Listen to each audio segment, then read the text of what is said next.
Hello guys, welcome back to my channel physics for everyone. आज इस video में हम डिस्कस करने वाले हैं एनवीएस 2017 का जो पीजीटी फिज़िक्स का क्वेश्चन पेपर आया था वो डिस्कस करने वाले हैं। इस वीडियो के 2 पार्ट्स होंगे, तो ये फर्स्ट पार्ट मैं अपलोड करूँगी। तो ये जो आप देख रहे हैं वीडियो का फर्स्ट पार्ट है। कुछ क्वेश्चंस हम इसमें कवर करेंगे, कुछ सेकेंड पार्ट में कवर करेंगे। तो फर्स्ट क्वेश्चन हमारा है, the density of a material in the shape of a cube is determined by measuring the side of cube and weighting. If the largest error in measuring the weight and length are respectively 1.5% and 1%, largest error in determining the density is, ये find out हमें करना है। तो basically हमें क्या दिया हुआ है, हमें देखो डेंसिटी में कितना एरर है वो हमसे पूछा है, और कितना एरर है सिर्फ यही नहीं पूछा, लार्जेस्ट एरर पूछा है कि डेंसिटी में मैक्सिमम कितना एरर हो सकता है वो हमसे इसमें पूछा गया है। और इसमें जो वेट है उसका एरर 1.5 दिया हुआ है, मास का ही दिया हुआ है, और यहाँ लेंथ का जो है वो 1% दिया हुआ है। तो कैसे निकालेंगे, देखो डेंसिटी क्या होता है, मास बाय वॉल्यूम। ठीक है, डेंसिटी होगा मास बाय वॉल्यूम। और एक क्यूब है तो क्यूब का वॉल्यूम क्या होता है, साइड की क्यूब, तो उसका वॉल्यूम क्या हो जाएगा। सपोज जो क्यूब हमने लिया उसकी साइड ए है तो उसका वॉल्यूम कितना हो जाएगा, ए क्यूब। तो रो क्या आ गया, density mass by volume M by a का क्यूब। अब इसमें एरर निकालेंगे, तो एरर कैसे निकालते हैं हम, चाहे कुछ डिवाइड में हो चाहे किसी की पावर में हो। जो पावर होती है वो हम आगे मल्टीप्लाई में ले आते हैं, और चाहे कुछ डिवाइड में हो चाहे मल्टीप्लाई में हो वो हम सम में लिखते हैं। जैसे यहाँ m है और a है, ये डिवाइड में है लेकिन हम प्लस माइनस के साथ इसको लिखेंगे जब हमें एरर निकालना है। तो डेंसिटी में एरर हम कैसे निकालेंगे, delta m by M plus minus a cube था तो 3 पावर उसकी नीचे आ गई, 3 डेल्टा ए बाय ए आ जाएगा हमारे पास। अब देखो सिंपल, मास में उसने दिया हुआ 1.5 का एरर है तो डेल्टा एम बाय एम को 1.5 लिख दो, प्लस माइनस 3। लेंथ में उसने एरर 1% दिया है तो 1 लिख दो। अब ये क्या होगा, 1.5 प्लस माइनस 3 होगा। ठीक है, अब उसने क्या पूछा, लार्जेस्ट एरर या मैक्सिमम एरर। तो मैक्सिमम एरर है तो क्या हमें प्लस का साइन नहीं लेना पड़ेगा, तो हम प्लस के साइन के साथ जाएंगे। यहाँ 1.5 प्लस 3 क्या हो जाएगा, 4.5। So option 4 will be correct here. So एक ये क्वेश्चन आया हुआ था आपका 2017 में। नेक्स्ट क्वेश्चन आप देख सकते हैं, VT graph of a particle has the form as shown in figure. VT graph particle का दिया हुआ है और एटी ग्राफ 4 ऑप्शंस में दिया हुआ है, तो हमें एटी ग्राफ बताना है। ठीक है, वीटी ग्राफ मतलब velocity time graph, eighty graph means acceleration time graph. तो जब आपको वीटी ग्राफ दिया है, क्या आप उससे एक्सेलरेशन टाइम ग्राफ निकाल सकते हो। देखो वीटी ग्राफ जो दिया हुआ है हमें, उसमें ये देखो 0 से t क्या हो रहा है, 0 से t वेलोसिटी इंक्रीज हो रही है, ग्राफ ऊपर को जा रहा है, स्लोप पॉजिटिव है, तो एक्सेलरेशन क्या है, इंक्रीज हो रही है। ठीक है, पॉजिटिव एक्सेलरेशन है। उसके बाद t से 2t तक वेलोसिटी कांस्टेंट है, कांस्टेंट ग्राफ आ रहा है। अगर वेलोसिटी कांस्टेंट है, अगर वेलोसिटी में चेंज नहीं आ रहा तो एक्सेलरेशन क्या होगी, 0 होगी उस टाइम पे। ठीक है, क्योंकि एक्सेलरेशन क्या होता है, चेंज इन वेलोसिटी। तो अगर वेलोसिटी चेंज ही नहीं हो रही तो acceleration will be 0। And after that from 2t to 4t VT graph is decreasing. VT graph decrease हो रहा है, यानी कि वेलोसिटी डिक्रीज हो रही है टाइम के साथ। अगर वेलोसिटी टाइम के साथ डिक्रीज हो रही है तो क्या होता है, final velocity will be more than initial velocity. ठीक है, sorry, final velocity will be less than initial velocity. So जो एक्सेलरेशन आएगी वो नेगेटिव आएगी। तो अब ये 4 ऑप्शन में देखना है हमें कि जो पहला 0 से t है उस टाइम पे एक्सेलरेशन जो होगी वो पॉजिटिव होगी, t से 2t पे 0 होगी, और 2t से 4t पे नेगेटिव होगी। अब देखो यहाँ पे हमें 4 ऑप्शन दिए हैं, इसमें से 2 ऑप्शन 2 और 3 तो वैसे ही एलिमिनेट हो रहे हैं, क्योंकि 2t से 4t में उन्होंने एक्सेलरेशन पॉजिटिव डायरेक्शन में दिखा रखी है, तो ये तो अपोजिट ही है, ये पहले ही एलिमिनेट हो जाएंगे। रही बात फर्स्ट और फोर्थ ऑप्शन की, तो जो फर्स्ट ऑप्शन है वहाँ t और 2t के बीच में कोई लाइन नहीं लगी हुई कि एक्सेलरेशन 0 है करके। ठीक है, तो ज़्यादा एक्यूरेट जो हमें दिख रहा है यहाँ पे वो फोर्थ ऑप्शन दिख रहा है, तो इसका जो आंसर होगा वो क्या होगा, option number 4। I hope this question is clear to you. Next question देखें, मेरे को जितना कंटेंट मिला उस हिसाब से मैं आपको करवा रही हूँ, ठीक है। अगर आपके पास और क्वेश्चंस हैं किसी भी इसके प्रीवियस ईयर से रिलेटेड, तो आप मुझे वो क्वेश्चन सेंड कर सकते हैं on my Gmail ID js3235226@gmail.com। उस पर आप क्वेश्चन सेंड कर सकते हैं। I will provide you the solutions, ठीक है। तो यहाँ पे नेक्स्ट क्वेश्चन है 3 masses each of mass m, 3 masses हैं और हर एक का मास क्या है, स्मॉल m है, are placed at the vertices of equilateral triangle. Equilateral triangle के वर्टिसेस पे रख दिया उसे। इक्विलेटरल ट्रायंगल की साइड क्या है, a है। तो कोऑर्डिनेट सेंटर ऑफ मास के बताने हैं, ठीक है। सेंटर ऑफ मास के कोऑर्डिनेट आपको बताने हैं। तो यहाँ पे देखो, यहाँ कहीं सेंटर ऑफ मास होगा, ठीक है। यहाँ सेंटर ऑफ मास होगा कहीं, जहाँ रेड डॉट मैंने लगाया है। अब ये जो डिस्टेंस है ये हमें फाइंड आउट करना पड़ेगा। ये डिस्टेंस तो हमारे पास निकल गया, क्योंकि ये ट्रायंगल की साइड कम्प्लीटली क्या है, ए है, क्योंकि इक्विलेटरल ट्रायंगल है। तो ये हाफ क्या हो जाएगा, a/2 हो जाएगा। अब इक्विलेटरल ट्रायंगल है तो हर एंगल 60 डिग्री का होगा। तो यहाँ से हम अगर ये लाइन खींच रहे हैं यहाँ पे, तो ये ऊपर भी एंगल 30 डिग्री बनाएगी और ये नीचे भी एंगल कितना बनाएगी, 30 डिग्री। तो यहाँ से अगर हम tan 30 निकालेंगे, tan 30 क्या आएगा, ये वाली साइड जो हमें निकालनी है, PQ लेट कर लिया मैंने, डिवाइड बाय a/2। तो यहाँ से जो ये साइड मैंने निकालनी है PQ, ये क्या आ जाएगी, a/2 मल्टीप्लाई tan 30। वही हमने आगे किया, देखो क्या आ जाएगी, a/2 tan 30, ठीक है। तो tan 30 क्या होता है, 1/√3। तो साइड क्या आ गई, a/2√3, ठीक है। तो अब इसके कोऑर्डिनेट्स क्या बन जाएंगे, इस वाले पॉइंट के कोऑर्डिनेट्स क्या बन जाएंगे, एक्स कोऑर्डिनेट क्या है इसका, a/2, और ये वाई कोऑर्डिनेट क्या निकल के आया मेरे पास, a/2√3। So option 3 will be correct hair. तो एक इस टाइप का क्वेश्चन हमारे पास आया हुआ था। नेक्स्ट देखो, एक सिंपल पेंडुलम है जिसकी लेंथ L है, ठीक है। A simple pendulum of length L and a Bob of mass small m is displaced from its equilibrium position O to position P so that height of P above O is h. It is then released. What is the tension in the string when the bob passes through equilibrium position? 4 option हमें given है। तो एक simple pendulum है, देखो इस type का कुछ यहाँ पे हमें गिवन है। ये सिंपल पेंडुलम है, ठीक है। ये इसकी इक्विलिब्रियम पोजीशन होती है और ये हाइट हमें, ये अभी इतना ऊपर है और ये हाइट जो हमें दी हुई है वो h दी हुई है। इस स्ट्रिंग की कुछ लेंथ होगी L, ठीक है। तो देखो कैसे होगा ये, हमें क्या पूछा है कि इक्विलिब्रियम पोजीशन पे टेंशन क्या होगी। इक्विलिब्रियम पोजीशन कौन सी होती है, ये वाली पोजीशन। अब इस पोजीशन पे देखो टेंशन क्या होगी, T ऊपर की डायरेक्शन में होगा और mg नीचे की डायरेक्शन में होगा, ठीक है। रोप में टेंशन होगी T ऊपर की डायरेक्शन में, इसका वेट बॉडी का लगेगा नीचे को mg, ठीक है। तो यहाँ से हम इक्वेशन क्या लिख सकते हैं, T माइनस mg। अब इस फोर्स को बैलेंस कौन करेगा, सेंट्रीपिटल फोर्स। तो हम ये लिख सकते हैं mv²/r।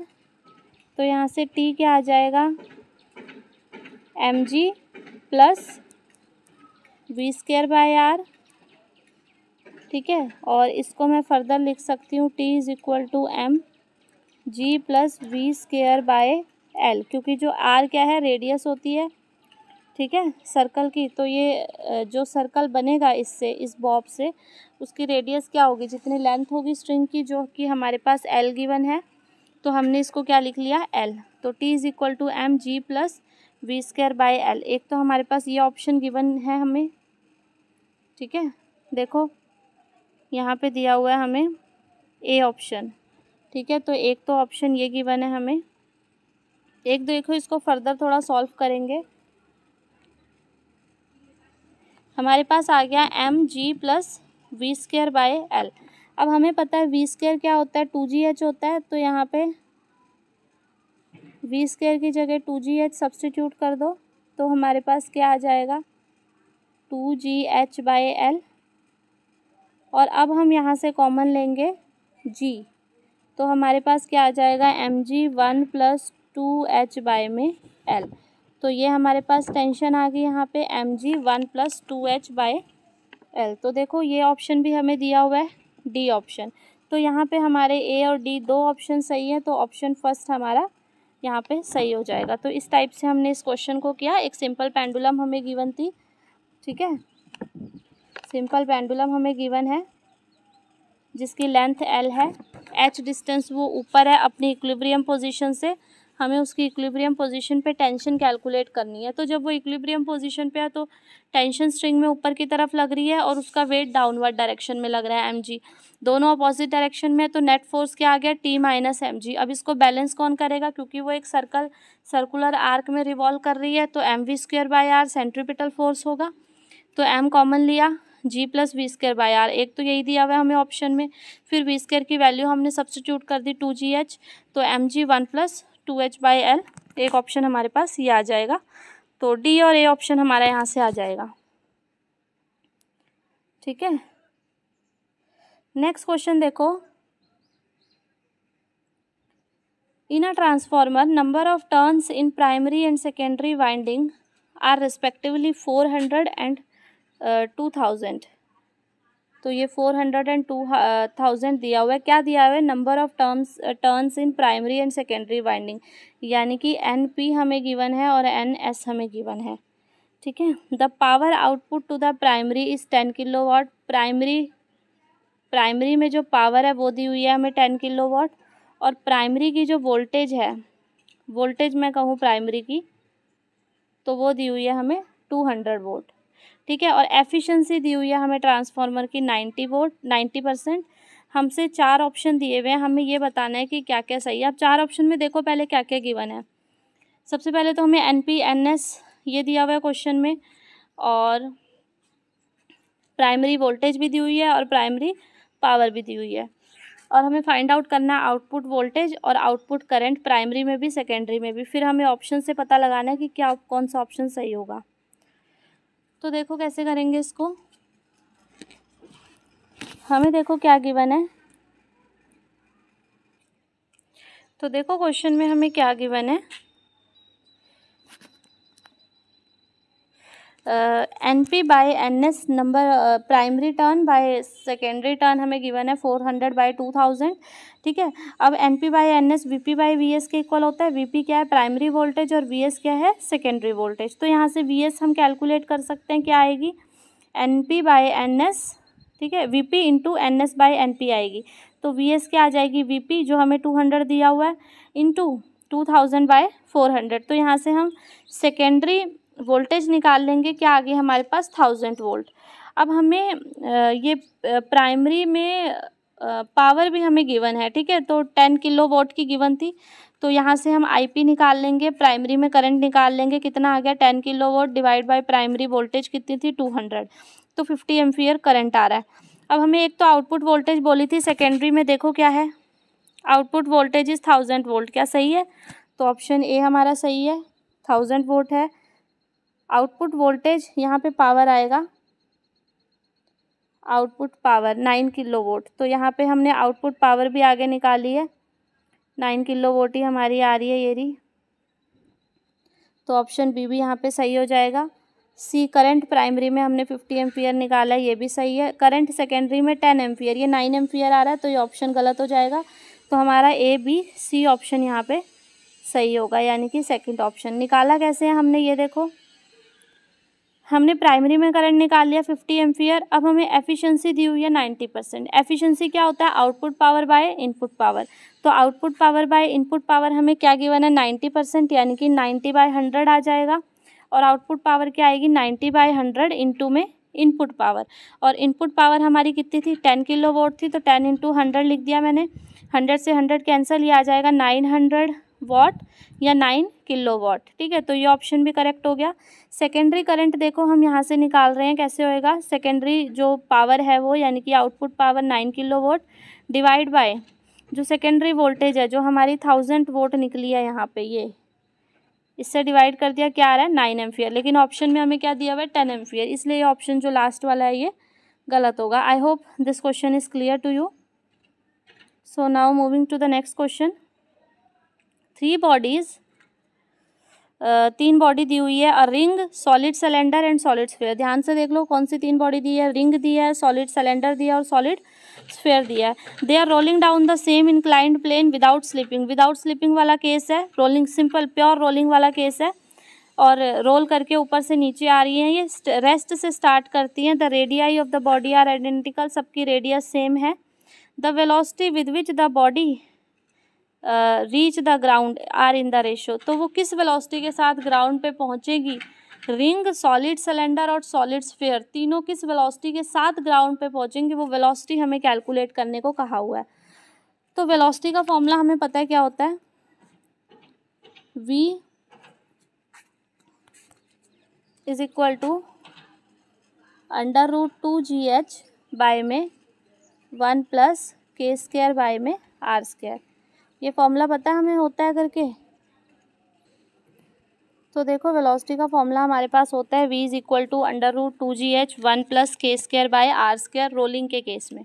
ठीक है, अब हमें 3 चीज़ों का पूछी है वेलोसिटी। सबसे पहले हम रिंग की निकालेंगे। रिंग की क्या होगी, √2gh डिवाइड बाय 1 + अब k² बाय r² की रेशो हर एक में चेंज होगी तीनों के लिए।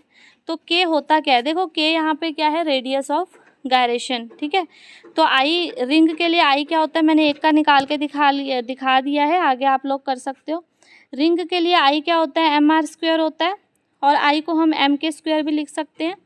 ठीक है, k यहाँ पे रेडियस ऑफ गायरेशन है, m से m कैंसिल, तो k² क्या हो जाएगा, r² के इक्वल हो जाएगा, और k² बाय r² क्या आ जाएगा, 1 आ जाएगा। तो यहाँ पे मैंने k² बाय r² की जगह 1 सब्सटीट्यूट कर दिया। तो यहाँ से सॉल्व किया तो 2 से 2 कैंसिल, √gh आ गया v रिंग के लिए। अब वेलोसिटी हम सेकंड केस में निकाल रहे हैं सॉलिड सिलेंडर की। सॉलिड सिलेंडर के में क्या होगा, √2gh 1 +, अब देखो सिलेंडर किससे मिलके बना है, डिस्क से मिलके बना है। डिस्क का क्या होता है, हाफ mr², तो कॉफिशिएंट क्या है, हाफ, तो ये हाफ लग जाएगा। 1 + 1/2 यानी कि 3/2, ऊपर जाके 2/3 यानी कि 4/3, तो √4/3gh आ जाएगा सॉलिड स्फीयर के लिए। अब सॉलिड स्फीयर का फॉर्मूला क्या होता है, देखो 2/5 mr² होता है, तो कॉफिशिएंट क्या है, 2/5, तो यहाँ पे k² की जगह ले लेंगे, k² बाय r² की जगह 2/5। इसको सॉल्व करेंगे तो हमारे पास आ रहा है √10/7gh। तो अब आप लोग खुद देख लो कि ये रेशो किस में आ रही है, gh से कैंसिल आउट हो जाएगा तीनों से, तो रेशो क्या आएगी, 1 √4/3 √10/7। तो ये हमारी रेशो आ रही है। देखो यहाँ पे सेकंड ऑप्शन यहाँ पे करेक्ट होगा।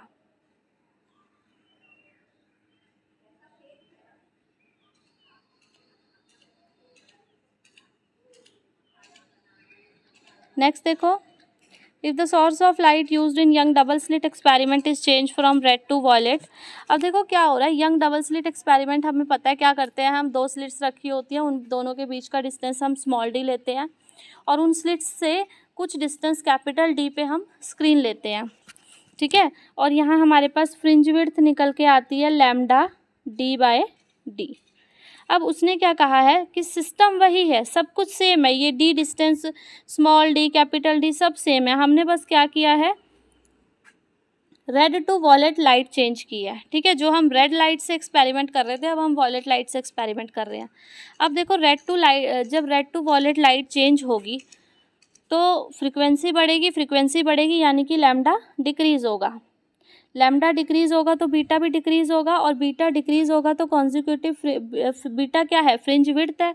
अब विड्थ अगर कम होती रहेंगी तो क्या होगा, consecutive fringes will come closer, fringes ऐसे लगेंगी कि पास पास आ गई हैं। ठीक है, तो यहाँ ऑप्शन 3 हमारा करेक्ट ऑप्शन होगा। नेक्स्ट देखो, in Young double slit experiment, next भी इसी पे है, बहुत इंपॉर्टेंट है यंग डबल स्लिट एक्सपेरिमेंट, इस पर काफ़ी क्वेश्चन आते हैं हर बार। यंग डबल स्लिट एक्सपेरिमेंट में देखो 12 fringes are observed to be formed in a certain region of screen when light of wavelength 600 nanometer is used. If light wavelength 400 nanometer is used, then the number of fringes observed in the region will be। अब देखो सब experiment same है, इसमें भी हमने light change किया है। पहले 600 नैनोमीटर की यूज़ कर रहे थे, बाद में 400 नैनोमीटर की यूज़ कर रहे हैं। जब 600 नैनोमीटर की लाइट यूज़ कर रहे थे तो 12 फ्रिंजेस बन रही थी। अब 400 नैनोमीटर की लाइट यूज़ कर रहे हैं तो कितनी फ्रिंजेस बनेगी, ये उसने पूछा है। तो बीटा क्या है, N lambda D by D होता है हमारे पास, ठीक है। लैम्डा और एन इन्वर्सली प्रोपोर्शनल है, तो lambda 1 by lambda 2 n2 by n1 हो जाएगा, ठीक है। यहाँ से n2 क्या हो जाएगा, lambda 1 by lambda 2 into n1, तो 2 लैम्डा दिए हुए हैं, n1 हमें 12 दिया हुआ है। सॉल्व आउट करके हमारे पास क्या आ जाएगा, 18 आ जाएगा। So option 3 will be the correct answer. ये क्वेश्चन भी काफ़ी टाइम रिपीट होता है, इंपॉर्टेंट क्वेश्चन है। नेक्स्ट देखिए, a small telescope has an objective length of focal length 150 centimetre. एक टेलीस्कोप है, उसमें ऑब्जेक्टिव की फोकल लेंथ हमें दी हुई है 150 सेंटीमीटर। आई पीस की फोकल लेंथ 5 दी हुई है, यहाँ लिख ली मैंने। जब टेलीस्कोप नॉर्मल एडजस्टमेंट में है तो उसकी मैग्नीफाइंग पावर निकालनी है और separation distance between objective and eyepiece. Separation distance दोनों के बीच में क्या होता है, ऑब्जेक्टिव और आई पीस के बीच में दोनों की फोकल लेंथ का सम। तो दोनों की फोकल लेंथ दी हुई है, दोनों का सम करेंगे, 5 + 150 क्या आ जाएगा, 155। तो ये तो डिस्टेंस आ जाएगा, distance of separation between objective and eyepiece. Next magnifying power. Magnifying power का फॉर्मूला क्या होता है, नॉर्मल एडजस्टमेंट के केस में FO बाय में FE। तो FO क्या है, 150 है, 150 बाई 5 जब हम करेंगे तो हमारे पास क्या आ जाएगा, 30। तो ऑप्शन फर्स्ट यहाँ पे हमारा ठीक आ रहा है, मैग्नीफाइंग पावर 30 आ रही है और जो डिस्टेंस है उनके बीच का वो क्या आ रहा है, 155 आ रहा है। तो यहाँ पे ये ऑप्शन करेक्ट हो जाएगा। नेक्स्ट देखो, when electron in hydrogen atom jumps from second excited state to its ground state, ठीक है। हाइड्रोजन एटम में क्या हो रहा है, इलेक्ट्रॉन जंप कर रहा है second excited state to ground state. अब देखो एन की वैल्यू हम क्या लेते हैं, 1 2 3, ठीक है। ये फर्स्ट एक्साइटेड स्टेट होती है, ये सेकंड एक्साइटेड स्टेट होती है। तो सेकंड एक्साइटेड स्टेट के लिए एन की वैल्यू क्या है, 3 है। हमें पूछा है कि फोटोन जंप कहाँ कर रहा है, सेकंड से ग्राउंड स्टेट पे, तो एनर्जी में चेंज कितना आएगा वो निकाल लिया हमने पहले। एनर्जी में चेंज, एनर्जी का फॉर्मूला क्या होता है, -13.6 डिवाइड बाय n²। अब ये जब थर्ड लेवल से आएगी, थर्ड लेवल के लिए एन की वैल्यू क्या होगी, सेकंड एक्साइटेड स्टेट के लिए एन की वैल्यू 3 है, तो 3 का स्क्वायर 9, -13.6 बाई 9 हो जाएगी। और फर्स्ट वाली क्या थी, -13.6, एन की वैल्यू यहाँ 1 है। इन दोनों का डिफरेंस निकालेंगे तो 12.07 आ रहा है। तो अब और उसने साथ में ये कह दिया कि the work function of the material is 5.1 electron volt. जो वर्क फंक्शन है मटेरियल का वो 5.1 इलेक्ट्रॉन वोल्ट गिवन है, तो स्टॉपिंग पोटेंशियल निकालना है। अब देखो वर्क फंक्शन कितना है, 5.1 इलेक्ट्रॉन वोल्ट है, ठीक है। और हमारे पास एनर्जी कितनी है, 12.07 है। अब इस एनर्जी में से अगर वो निकाल दें हम, वर्क फंक्शन वाला जो एनर्जी है वो माइनस कर दें, तो जो बची हुई एनर्जी है उतनी ही एनर्जी हमें अप्लाई करनी पड़ेगी स्टॉपिंग पोटेंशियल को रोकने के, स्टॉपिंग पोटेंशियल के लिए। तो यहाँ से 12.07 माइनस 5.1 करके आ जाएगा 7 वोल्ट। इस कंसेप्ट को ऐसे समझो जैसे फोटो इलेक्ट्रिक इफेक्ट हम पढ़ते थे, वहाँ पे जो बाहर से इलेक्ट्रॉन आ रहा है उसके पास अगर 10 इलेक्ट्रॉन वोल्ट है, ठीक है, तो 5 इलेक्ट्रॉन वोल्ट वो वर्क फंक्शन में इलेक्ट्रॉन को निकालने में वेस्ट कर देता है अपनी, ठीक है। तो उसके पास बची कितनी, 5 इलेक्ट्रॉन वोल्ट जो वो आगे लेके जाएगा। तो हमें जो स्टॉपिंग पोटेंशियल लगाना पड़ेगा वो तो 5 इलेक्ट्रॉन वोल्ट के हिसाब से लगाना पड़ेगा ना, वो 10 के हिसाब से तो नहीं लगाएंगे। किसके हिसाब से लगाएंगे, 5 इलेक्ट्रॉन वोल्ट के हिसाब से। ऐसा ही मैंने यहाँ पे किया है, 12 की एनर्जी थी, उसमें से वर्क फंक्शन वाला माइनस कर दिया 7 वोल्ट। तो 7 वोल्ट हमारा यहाँ आंसर आ जाएगा 4th, ठीक है। नेक्स्ट देखो, when an electron in hydrogen atom is replaced by negatively charged muon। अब एक हाइड्रोजन एटम है, उसमें इलेक्ट्रॉन की जगह हम क्या करते हैं, म्यून को ले आते हैं, ठीक है। और वो जो म्यून है उसका mass nearly 200 time is that of electron. Muon का मास 200 टाइम्स है इलेक्ट्रॉन के मास के, लेकिन उसका चार्ज सेम है। तो रेडियस पे क्या फ़र्क पड़ेगा ये पूछा है उसने, ठीक है। तो क्या होता है देखो, मास की अगर हम बात करें तो बोहर्स, जो मॉडल बोहर्स ने दिया था उसमें जो रेडियस है वो इन्वर्सली प्रोपोर्शनल टू मास होती है। तो अगर हम रेडियस म्यून की निकालें बाय रेडियस ऑफ इलेक्ट्रॉन, वो क्या आएगा, mass of electron by mass of muon, जो 200 मास ऑफ इलेक्ट्रॉन के बराबर गिवन है, इससे कैंसल आउट हो जाएगा। तो आर म्यू हमारे पास क्या आ जाएगा, आर ई बाय में 200, यानी कि जो म्यून, जब हमने इलेक्ट्रॉन को म्यून से रिप्लेस कर दिया तो जो नई रेडियस आ रही है वो कितनी आ रही है, 200 टाइम स्मॉल आ रही है। ठीक है, आर ई डिवाइड बाय 200 आ रहा है, यानी कि 200 टाइम्स स्मॉल आ रही है। So option C will be the 3 will be the correct option. Next देखो, orbital period of electron in hydrogen atom in the quantum state N is equal to 1 2 3 are in the ratio. Orbital period हमें निकालना है, यानी कि time period निकालना है T. तो T directly proportional N cube होता है, तो एन को 1 पुट करोगे तो क्या आ जाएगा, टी 1 आ जाएगा। एन को 2 पुट करोगे तो टी 8 आ जाएगा। एन को 3 पुट करोगे तो 3 का क्यूब 27 आ जाएगा। तो option 4 will be the correct option here.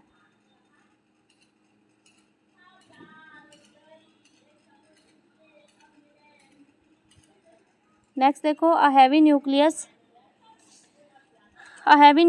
Eight rest breaks into 2 fragment. एक हैवी न्यूक्लियस है, 2 फ्रैगमेंट्स में टूट गया, लीनियर मोमेंटम तो सेम रहेगी। ठीक है, एक चीज़ तो ये देखो, जब भी कोई चीज़ 2 चीज़ में टूटती है उनकी लीनियर मोमेंटम इस टाइप से वो टूटते हैं कि उनकी लीनियर मोमेंटम कंजर्व रहे। तो जब भी ये टूटने फूटने वाला क्वेश्चन आए तो सबसे पहले तो कंजर्वेशन ऑफ लीनियर मोमेंटम निकालो, एक चीज़ तुम्हें वहीं से पता चल जाएगी। तो उसने क्या कहा, a heavy nucleus at rest breaks into 2 fragment which fly off with velocity in the ratio of 8:27। तो जिस वेलोसिटी से वो गए हैं उन दोनों की वेलोसिटी की रेशियो क्या है, 8:27, और रेडियाई की रेशियो निकालनी है। ठीक है, तो देखो कैसे करेंगे इसको।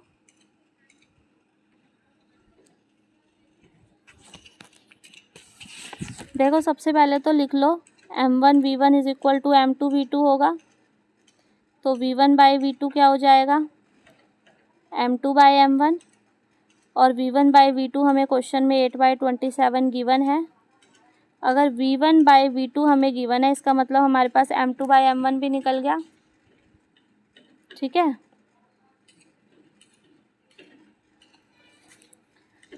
और मास हमें पता है क्या होता है, डेंसिटी इंटू वॉल्यूम। वॉल्यूम क्या होता है, 4/3 पाई आर क्यूब स्फेयर का। तो यानी कि मास जो है वो यहाँ से डायरेक्टली प्रोपोर्शनल किसके आ गया, आर क्यूब के। सेम मटेरियल है, डेंसिटी तो सेम रहने वाली है। ठीक है, तो मास आर क्यूब के प्रोपोर्शनल है, तो मैं m1 बाई m2 को r1 बाई r2 का क्यूब लिख सकती हूँ। और हमसे रेडियस की रेशियो ही पूछी थी, तो r1 बाई r2 क्या आएगा, m1 बाई m2 का 1/3 क्यूब रूट। ठीक है, तो r1 बाई r2 हमारे पास क्या आ जाएगा, m1 by m2 by m1 हमारा 8/27 निकला था, तो ये होगा 27/8 की 1/3, यानी कि 3/2। तो रेडियस का रेशियो क्या आ जाएगा, 3/2। सो यहाँ ऑप्शन देखो क्या है, 3/2। तो ये ऑप्शन यहाँ पे करेक्ट हो जाएगा। ठीक है, तो देख लो एक बार दोबारा से कैसे किया है। एक हैवी न्यूक्लियस था, न्यूक्लियस है तो स्फेयर की शेप में ही होगा, वो 2 पार्ट्स में टूट गया। 2 पार्ट्स में अगर वो टूट गया तो क्या होगा, लीनियर मोमेंटम कंजर्व रहेगी। लीनियर मोमेंटम कंजर्व रहेगी, इसलिए m1 v1 will be equal to m2 v2। So यहाँ से v1 बाई v2 की रेशियो निकाल ली हमने, क्या आया, m2 बाई m1, जो हमें क्वेश्चन में 8/27 गिवन है। तो यहाँ से हमारे पास m2 बाई m1 आ गया। अब मास जो होता है वो डेंसिटी इंटू वॉल्यूम होता है, तो डेंसिटी वॉल्यूम क्या होगा, 4/3 पाई आर क्यूब। अब यहाँ पे 4/3 पाई कांस्टेंट है, डेंसिटी एक मटेरियल की कांस्टेंट रहती है, तो मास डायरेक्टली प्रोपोर्शनल आ गया आर क्यूब। तो जब भी इस टाइप का क्वेश्चन आए, वेलोसिटी की रेशियो गिवन है या मास की रेशियो गिवन है और आर की निकालनी है, तो इसी टाइप से आप निकालोगे। तो m1 by m2 is equal to r1 by r2 का क्यूब। r1 बाई r2 क्या आ जाएगा, m1 बाई m2 का 1/3। तो यहाँ से m1 बाई m2 27/8 है, तो r1 बाई r2 की रेशियो आ गई 3/2। आई होप जो क्वेश्चंस आज मैंने डिस्कस किए हैं इस वीडियो में ये आपको क्लियर होंगे। 2017 एनवीएस पीजीटी फिजिक्स के क्वेश्चंस हैं ये, बहुत यूज़फुल है आप लोगों के लिए अगर आप एनवीएस पीजीटी फिजिक्स की प्रिपरेशन कर रहे हैं। सो आई होप आप लोगों को सब समझ आया होगा। तो मिलते हैं दूसरी वीडियो में, इसके दूसरे पार्ट में, ठीक है। Soon I will upload that video. And अगर आपको ये वीडियो आप पसंद आई है तो जितने भी आपके फ्रेंड्स हैं, फ्रेंड लिस्ट है, उसमें सब में वीडियो को शेयर करें, ज़्यादा से ज़्यादा चैनल को सब्सक्राइब करें ताकि ज़्यादा से ज़्यादा लोगों तक ये वीडियो पहुंच पाए। Thank you for watching.